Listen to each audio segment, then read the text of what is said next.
Podcast जो हमने किया है इज़ अबाउट एंटरप्रेन्योरशिप। हमारी ऑडियंस पूरी वो कैटेगरी है 15 to 40 जिनको पहली बार एंटरप्रेन्योरशिप स्टार्ट करना है। तो हम करते हैं आर्टिफिशियल इंटेलिजेंस के बारे में एक एपिसोड, मेटावर्स के बारे में एक एपिसोड, फार्मास्यूटिकल चीज़ों के बारे में एक, ऐसे वेरी स्पेसिफिक सब्जेक्ट करते हैं। और एक चीज़ हमने अभी शुरू की है पीपल, जिसमें हमने बिल गेट्स ऐसे कुछ लोगों के साथ बातें की हैं, but again very specific to the industry they belong to. एक तो मेरे लिए पॉडकास्ट पहली बार हो रहा है और इसलिए मेरे लिए भी ये दुनिया बिल्कुल नई है। तो सर मुझे माफ़ कीजिए अगर मेरी हिंदी ज़्यादा अच्छी नहीं हो। मैं साउथ इंडियन हूँ, मैं ज़्यादातर बैंगलोर में पला बड़ा हूँ और वहाँ पे लोग, मेरी मम्मी का सिटी मैसूर है तो वहाँ पे ज़्यादा लोग कन्नड़ा बोलते हैं और मेरे पापा मंगलुरु के पास से थे। हिंदी मैंने स्कूल में सीखी है बट फ्लुएंसी के हिसाब से बहुत ज़्यादा अच्छी नहीं है।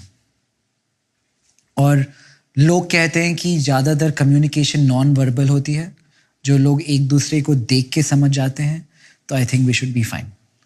देखिए, मैं भी हिंदी भाषी नहीं हूँ, तो हम दोनों की ऐसे ही चलेगी। और ये एक हमारा पॉडकास्ट एक ट्रेडिशनल इंटरव्यू नहीं है। मैं जर्नलिस्ट नहीं हूँ।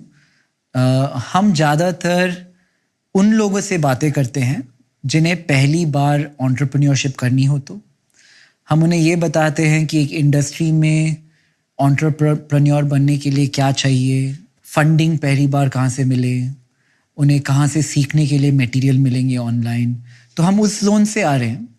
And along the way today we will try to draw parallels between politics and entrepreneurship, क्योंकि मुझे ऐसा लगा है कि इन दोनों में से बहुत सारी ऐसी सिमिलैरिटीज़ हैं जिसके बारे में किसी ने आज तक बातें नहीं की है। तो विल टेक दैट डायरेक्शन और आगे चलते हैं। तो अगर आप चाहे इस पॉडकास्ट में कुछ सवाल खुद पूछने के लिए, मेरे पास कोई अच्छे आंसर्स नहीं है बट आप बेहद पूछ सकते हैं। पहली चीज़ मैं बात करना चाहूँगा इस पॉडकास्ट में इज़ आपके लाइफ के पहला भाग, प्री पीएम, प्री सीएम, आप कहाँ पैदा हुए थे, पहले 10 सालों में आपने क्या किया था। If you can throw some light on the first era of your life. देखिए, वैसे तो सबको पता है मेरा जन्म गुजरात में, नॉर्थ गुजरात में महसाना डिस्ट्रिक्ट है। वहाँ वडनगर एक छोटा सा टाउन है। जब हम छोटे थे तब तो शायद 15,000 की आबादी थी, जैसे मोटा मोटा मुझे याद है। मैं उस स्थान से हूँ, लेकिन तब तो जैसे हर एक का अपना एक गांव होता है, वैसा एक मेरा गांव था। मेरे गांव एक प्रकार से गायकवाड़ी स्टेट था। तो गायकवाड़ स्टेट की एक विशेषता थी, हर गांव में एजुकेशन के प्रति बड़े आग्रही थे। एक तालाब होता था, पोस्ट ऑफिस होती थी, लाइब्रेरी होती थी, ऐसे 4-5 चीजें। यानी गायकवाड़ी स्टेट का गांव है तो ये होगा ही होगा, ये उनके विशेष व्यवस्था थी। तो मैं वो उस गायकवाड़ी स्टेट की जो प्राइमरी स्कूल बनी हुई थी उसमें ही पढ़ा था। तो मेरे खैर बचपन में वहीं रहा। तालाब था तो स्विमिंग करना सीख गए वहाँ। मेरे परिवार के सबके कपड़े मैं धोता था, तो उसके कारण मुझे तालाब जाने की इजाज़त मिल जाती थी। बाद में वहाँ एक भागवताचार्य नारायणाचार्य हाई स्कूल था, BN हाई स्कूल। वो भी एक प्रकार से चैरिटेबल ही था। वो कोई ऐसा आजकल का जो एजुकेशन की स्थिति है वैसे नहीं थी। तो मेरा वहाँ स्कूली शिक्षा वहाँ पर हुई। उस समय ये 10+2 नहीं था, 11वीं कक्षा हुआ करती थी। मैंने कहीं पढ़ा था कि चाइनीज फिलोसोफर ह्यूएन त्संग वो मेरे गांव में रहे थे, तो उस पर एक फिल्म बनाने वाले थे।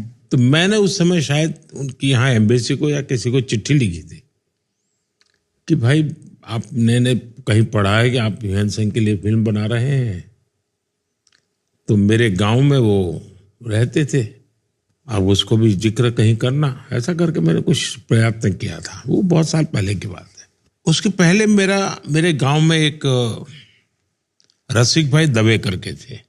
वे कांग्रेस के लीडर थे, थोड़े समाजवादी विचार के भी थे, और मूल वो सौराष्ट्र के थे और मेरे गांव में आकर के बसे थे।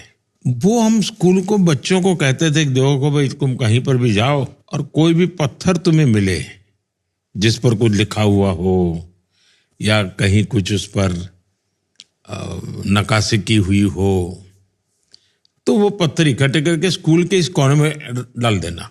धीरे धीरे वो बड़ा ढेर हो गया था। लेकिन तब मुझे समझ आया कि उनका इरादा ये था कि ये बहुत पुरातन गांव है, यहाँ के हर पत्थर में कोई न कोई स्टोरी है, इकट्ठा करो, जब भी कोई व्यक्ति आएगा तो इसको करेगा। शायद वो कल्पना रही होगी। तो मेरा भी ध्यान उस तरफ गया। 2014 में जब मैं प्रधानमंत्री बना तो स्वाभाविक दुनिया के लीडर से कर्टसी कॉल करते हैं। तो चीन के राष्ट्रपति शी, उनका कर्टसी कॉल आया, शुभकामनाएं वगैरह वगैरह बातें हुई। फिर उन्होंने खुद ने कहा कि मैं भारत आना चाहता हूं। मैंने कहा बिल्कुल स्वागत है आपका, आप जरूर आइए। तो कहा लेकिन मैं गुजरात जाना चाहता हूं। मैंने कहा तो और अच्छी बात है। तो उन्होंने कहा कि मैं तुम्हारे गांव वडनगर जाना चाहता हूं। मैंने कहा वो क्या बात है, आपने यहां तक का कार्यक्रम बढ़ा दिया है। बोले तुम्हें मालूम है क्यों? मैंने कहा नहीं, मुझे मालूम नहीं। तो बोले मेरा और तुम्हारा एक स्पेशल नाता है। देखा क्या? ह्यूएन त्सांग जो चाइनीज फिलोसोफर था, वो सबसे ज्यादा समय तुम्हारे गांव में रहा था, लेकिन वापस जब आया चाइना तो मेरे गांव में रहा था। तो बोले हम दोनों का ये कनेक्ट है। और अगर आप अपने बचपन के बारे में और चीजें याद करें, जब आप छोटे थे क्या आप अच्छे स्टूडेंट थे?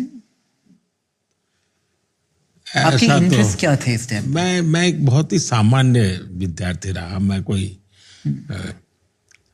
किसी भी प्रकार से कोई मुझे नोटिस करे ऐसा नहीं था।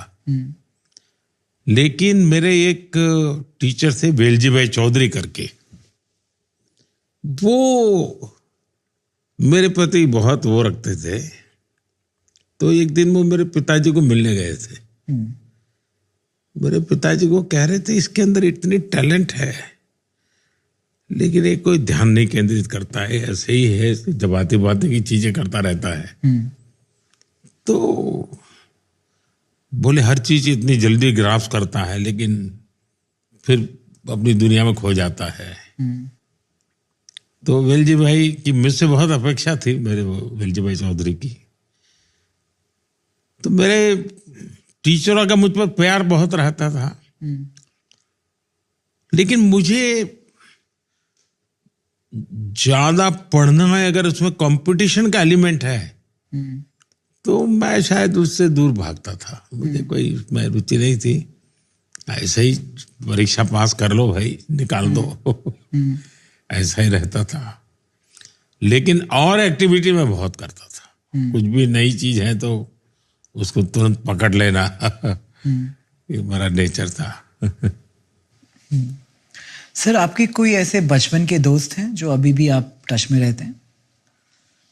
ऐसा है कि मेरा केस थोड़ा विचित्र है। बहुत छोटी आयु में मैंने घर छोड़ दिया। घर छोड़ा मतलब सब कुछ छोड़ा मैंने, किसी से मेरा संपर्क नहीं था। तो बहुत बड़ा गैप हो गया। तो मेरा कोई कांटेक्ट नहीं था, किसी से कुछ लेना देना भी नहीं था। और मेरी जिंदगी भी एक अनजान ऐसे ही भटकते इंसान की थी। कोई कौन पूछेगा मुझे, तो मेरा जीवन ही ऐसा नहीं था। लेकिन जब मैं सीएम बना तो मेरे मन में कुछ इच्छाएं जगी। एक इच्छा ये जगी कि मेरे क्लास के जितने दोस्त हैं पुराने, सबको मैं सीएम हाउस में बुलाऊंगा। उसके पीछे मेरी साइकोलॉजी ये थी कि मैं नहीं चाहता था कि मेरे किसी भी व्यक्ति को ये लगे कि अपने आप को बड़ा तिस्मार का बन गया है। मैं वही हूं जो सालों पहले गांव छोड़ के गया था। मुझ में बदलाव नहीं आया है। उस पल को मैं जीना चाहता था, और जीने का तरीका यही है कि मैं उन साथियों के साथ बैठूं। लेकिन वो चेहरे से भी पहचान नहीं पाता था मैं, क्योंकि बीच में बहुत बड़ा गैप हो गया। वो हरे के बाल सफेद हो चुके थे, बच्चे बड़े हो गए थे सब, लेकिन मैंने सबको बुलाया। 36-35 लोग इकट्ठे हुए थे हम, और रात को बड़ा खाना वाना खाया, गपशप मारे, पुरानी बचपन की आदत ताजा की। लेकिन मुझे वो बहुत आनंद नहीं आया। आनंद इसलिए नहीं आया कि मैं दोस्त खोज रहा था, लेकिन उनको मुख्यमंत्री नजर आता था, तो खाई पटी नहीं। और मेरे जीवन में शायद तू कहने वाला कोई बचा ही नहीं, ऐसी स्थिति हो गई है। सब अभी भी संपर्क में है, लेकिन बड़े सम्मान से मेरे प्रति वो लोग देखते रहते हैं। तो एक टीचर थे मेरे, रास विहारी मणियार, उनका भी स्वर्गवास हुआ कुछ समय पहले, और वो करीब 93-94 थे। वो मुझे चिट्ठी हमेशा लिखते थे, उसमें वो तू लिखते थे।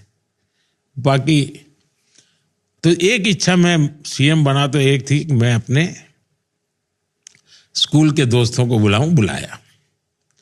दूसरी मेरी इच्छा थी, जो शायद हिंदुस्तान के लोगों के लिए अजीब होगा, मेरा मन करता था मैं मेरे सभी टीचर्स को सार्वजनिक रूप से सम्मान करूंगा।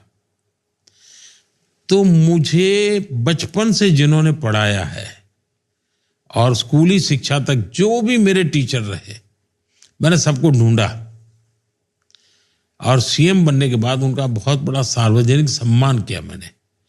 और हमारे गवर्नर साहब थे शर्मा जी, वे भी उस कार्यक्रम में आए, और गुजरात के सभी लब्ध प्रतिष्ठित लोग उस कार्यक्रम में थे।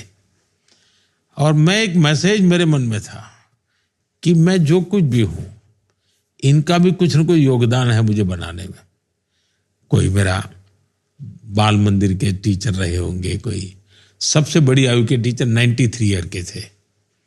करीब 30-32 टीचर्स को बुलाया था, और उनका सबका मैंने सार्वजनिक रूप से सम्मान किया।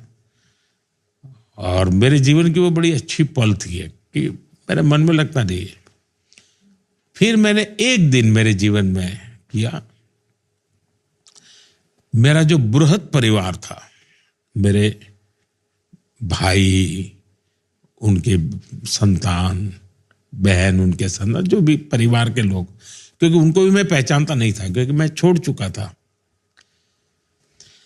लेकिन एक दिन मैंने मेरे सीएम हाउस में सबको बुलाया, सब परिवारजनों को परिचय किया मैंने, ये कौन, किसका बेटा है, किसकी शादी कहाँ हुई है, क्योंकि मेरा तो कोई नाता रहा नहीं था। तो तीसरा काम मैंने ये किया।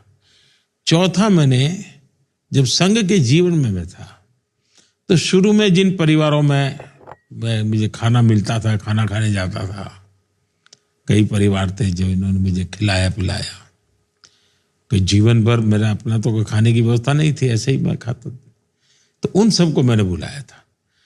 तो जिसको कहेंगे मैंने अपनी इच्छा से कोई चीजें की, इतने पिछले 25 साल हो गए मुझे, तो ये 4 चीजें की मेरे स्कूल के दोस्तों को बुलाया, जिनके घर मैंने खाना खाया था वो उनको बुलाया, मेरे अपने फैमिली के लोगों को बुलाया, और मैं मेरे टीचर्स को बुलाया।